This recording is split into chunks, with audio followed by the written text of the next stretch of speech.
नमस्कार दोस्तों, मैं करण सुनकर आपका स्वागत करता हूं प्राइम डिग्री लर्निंग इंस्टीट्यूट में। चैप्टर 5 में हम डिस्कस करेंगे डिजिटल मार्केटिंग और कोर मार्केटिंग कंसेप्ट के बारे में। सबसे पहले हम डिजिटल मार्केटिंग के बारे में बात करेंगे। What is digital marketing? Digital marketing वो माध्यम है जिसके अंदर प्रोडक्ट एंड सर्विसेज को हम ऑनलाइन यानी कि डिजिटल मीडियम को यूज करते हैं। एग्जाम्पल के तौर पे वेबसाइट, ब्लॉग, सर्च इंजन जैसे माध्यम को हम यूज करते हैं डिजिटल मार्केटिंग के अंदर। डिजिटल मार्केटिंग प्रमोशन के अंदर आता है, वो भी एक पार्ट है मार्केटिंग का। डिजिटल मार्केटिंग को हम दो पार्ट में डिवाइड करके समझते हैं। पहला ऑर्गेनिक प्रमोशन, दूसरा पेड प्रमोशन। ये दोनों प्रमोशन को हम अच्छे से समझने की कोशिश करते हैं। सबसे पहले समझते हैं ऑर्गेनिक प्रमोशन। ऑर्गेनिक प्रमोशन में हम किसी थर्ड पार्टी को या किसी को पैसे नहीं देते हैं। इसमें हम अपनी मेहनत और अपने नॉलेज के बेस पर प्रमोशन करते हैं। और दूसरा जो आता है वो है पेड प्रमोशन। इसमें हम किसी को पैसे देकर अपना प्रमोशन करते हैं। ऑर्गेनिक प्रमोशन में क्या क्या आते हैं, आइए समझते हैं इनको स्टेप बाय स्टेप। पहला SEO यानी कि सर्च इंजन ऑप्टिमाइजेशन। दूसरा SMO यानी कि सोशल मीडिया ऑप्टिमाइजेशन। तीसरा ORM यानी कि ऑनलाइन रेपुटेशन मैनेजमेंट। चौथा ब्लॉगिंग के थ्रू। पांचवा यूट्यूब के थ्रू यानी हम यूट्यूबर बनकर भी हम प्रमोशन कर सकते हैं। छठवा इन्फ्लुएंसर यानी कि हम इन्फ्लुएंसर बनकर भी मार्केटिंग कर सकते हैं। सातवा ईमेल मार्केटिंग यानी कि हम ईमेल मार्केटिंग के थ्रू भी हम ऑर्गेनिकली प्रमोशन कर सकते हैं। इसी के तहत जो हमारा दूसरा टॉपिक था पेड में हम क्या क्या कर सकते हैं, इसको भी हम स्टेप बाय स्टेप समझने की कोशिश करते हैं। पहला यानी कि SEM यानी सर्च इंजन मार्केटिंग, जैसे कि याहू, गूगल, इन सब पर हम सर्च इंजन मार्केटिंग कर सकते हैं। दूसरा आता है SMM यानी कि सोशल मीडिया मार्केटिंग। इसके तहत हम फेसबुक, इंस्टाग्राम पर अपना ऐड चलाकर पेड मार्केटिंग कर सकते हैं। तीसरा इन्फ्लुएंस मार्केटिंग, इसमें हम किसी इन्फ्लुएंसर को पैसे देकर अपनी मार्केटिंग करा सकते हैं। चौथा एफिलिएट, बहुत सारे ऐसे एफिलिएट प्रोग्राम हैं जिनके थ्रू हम एफिलिएट मार्केटिंग कर सकते हैं।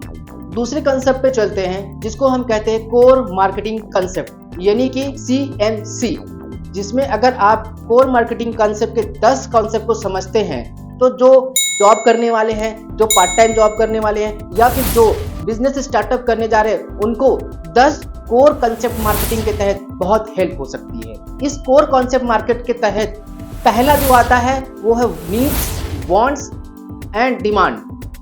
ये पहला टॉपिक है जिसके बारे में हम समझते हैं नीड्स क्या होती है। सबसे पहले हम जानेंगे नीड्स क्या होती है।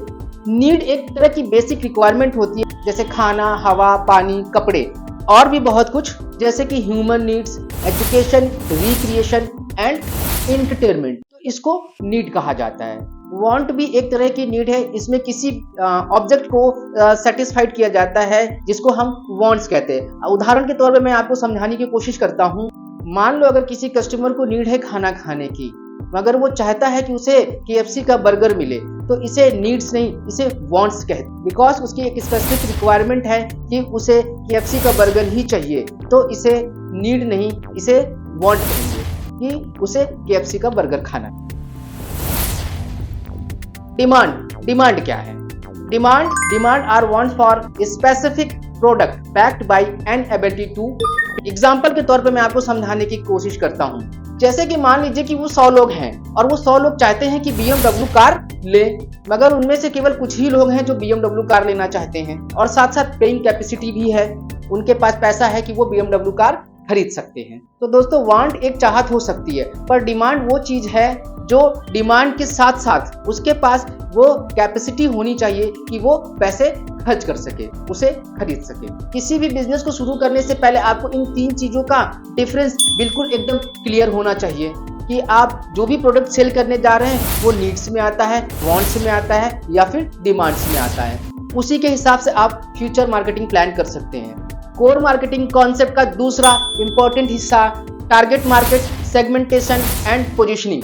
ये 3 चीज हम समझते हैं कोर मार्केटिंग कॉन्सेप्ट में। जैसा कि हम सब जानते हैं कि हर इंसान की अलग अलग पसंद होती है, खाना, स्पोर्ट्स, मूवी, रेस्टोरेंट आदि। तो कोई भी प्रोडक्ट, कोई भी सर्विस अगर कंपनी लॉन्च करना चाहती है तो उसे इन 3 बातों का ध्यान रखना होता है। एग्जाम्पल के तौर पे मैं आपको समझाने की कोशिश करता हूँ। तो दोस्तों मान लीजिए कि फरारी एक स्पोर्ट्स कार की कंपनी है, तो अगर वो कोई नया मॉडल लॉन्च करना चाहता है वो अपने सबसे पहले टारगेट ऑडियंस को आइडेंटिफाई करेगी। अगर वो स्पोर्ट्स का मॉडल लेकर आ रही है तो वह देखेगी कौन सा देश, कौन सी ऐसी सिटी है जहां उसको लॉन्च करना है जो परफेक्ट है उसके मॉडल और लॉन्च करने की। इसी स्टडी से जुड़ा हुआ आता है दूसरा सेगमेंट। टारगेट को चूज करने के बाद ये देखना होता है कि कस्टमर का ऐसा कौन सा सेक्शन है, सेगमेंट है जो ग्रेटेस्ट अपॉर्चुनिटी है उसके प्रोडक्ट के लिए, जो उनको खरीदने की कैपेसिटी रखता हो, वो उनके लिए ग्रेटेस्ट प्लेस होता है, वो सेगमेंट उनके लिए ग्रेटेस्ट अपॉर्चुनिटी होती है अपने प्रोडक्ट को सेल करने के लिए या प्रेजेंट करने के लिए। इसी सेगमेंट से जुड़ा हुआ आता है पोजीशनिंग। पोजीशनिंग का मतलब होता है किसी कंपनी को डेवलप करना, एक मार्केटिंग ऑफरिंग जो उनके बायर्स के माइंड में एक इमेज और पोजीशन क्रिएट करे। एग्जाम्पल के तौर पर मैं आपको समझाता हूँ कि अगर कोई फरारी कार के बारे में सुनता है तो उसके दिमाग में आता है स्पीड, पावर, स्पोर्ट्स और लग्जरी।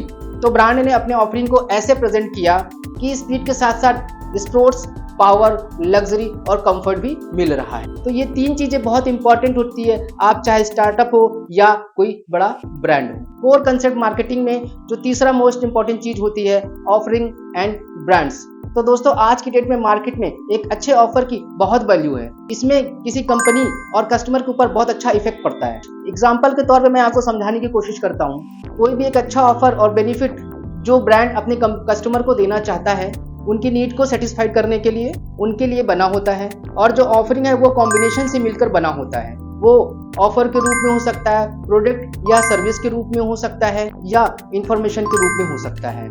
जरूरी नहीं कि वो पैसे के रूप में हो, या फिर किसी चीज का मिक्सचर भी हो सकता है। एग्जाम्पल के तौर पे मैं आपको समझाने की कोशिश करता हूँ। मान लीजिए मुझे एक लैपटॉप खरीदना है और मैं लैपटॉप देखने किसी शोरूम में गया हूँ। उस शोरूम के सेल्समैन ने मुझे दो लैपटॉप दिखाए, कंपनी ए और कंपनी बी। कंपनी ए की कीमत 20,000 रुपए थी और कंपनी बी की कीमत 24,000 रुपए थी। दोनों लैपटॉप के कॉन्फ़िगरेशन, फीचर्स ऑलमोस्ट सेम थे, पर प्राइस का अंतर था। एक 20,000 का था और एक 24,000 रुपए का था। कंपनी ए में बेनिफिट्स, ऑफर और गारंटी और फ्री गिफ्ट्स दोनों मिल रहे थे, बट कंपनी बी में 4,000 रुपए ज़्यादा चार्ज कर रहे थे। उसमें मुझे 1 साल की वारंटी की जगह 3 साल की एक्स्ट्रा वारंटी मिल रही थी, ऑन साइट सर्विस भी दे रही थी। कंपनी ए में अगर लैपटॉप खराब हो जाता तो मुझे लैपटॉप को सर्विस सेंटर पर लेके जाना पड़ता। वहीं कंपनी बी जो होम सर्विस भी मुझे प्रोवाइड करा रही थी, मुझे लैपटॉप को कहीं ले जाने की जरूरत नहीं थी, मुझे अपने घर पे ही लैपटॉप को सर्विस कराना था। कंपनी ए में अगर लैपटॉप खराब होता तो मुझे उसे सर्विस सेंटर पे ले जाके बनवाना पड़ता, और कंपनी बी में अगर लैपटॉप खराब होता तो उनके इंजीनियर मेरे घर पर विजिट करते। इसके अलावा कंपनी बी में मुझे डिस्काउंट और ऑफर अलग से मिल रहे थे जो कि मेरी नीड को सेटिस्फाइड कर रहे थे। तो इसलिए मैंने स्ट्रॉन्ग ऑफरिंग को ध्यान दिया, इसलिए मैंने उसे चूज किया। कभी कभी कुछ जगहों पर कुछ ऑफरिंग सेम होती है। एग्जाम्पल के तौर पर मान लीजिए एक पेटीएम है, एक बुक माई शो है, मुझे एक मूवी टिकट भी खरीदना है जिसकी कीमत 200 रुपए थी।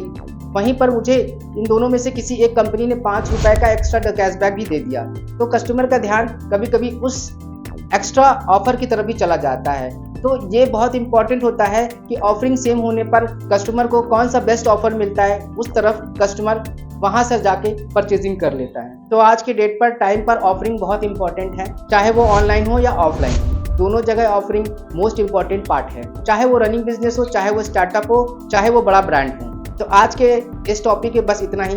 आगे की वीडियो देखने के लिए हमारे चैनल को सब्सक्राइब जरूर कर लें और साथ ही साथ बेल आइकन को प्रेस कर दें ताकि हमारे आने वाली वीडियो की आपको नोटिफिकेशन मिलती रहे। धन्यवाद।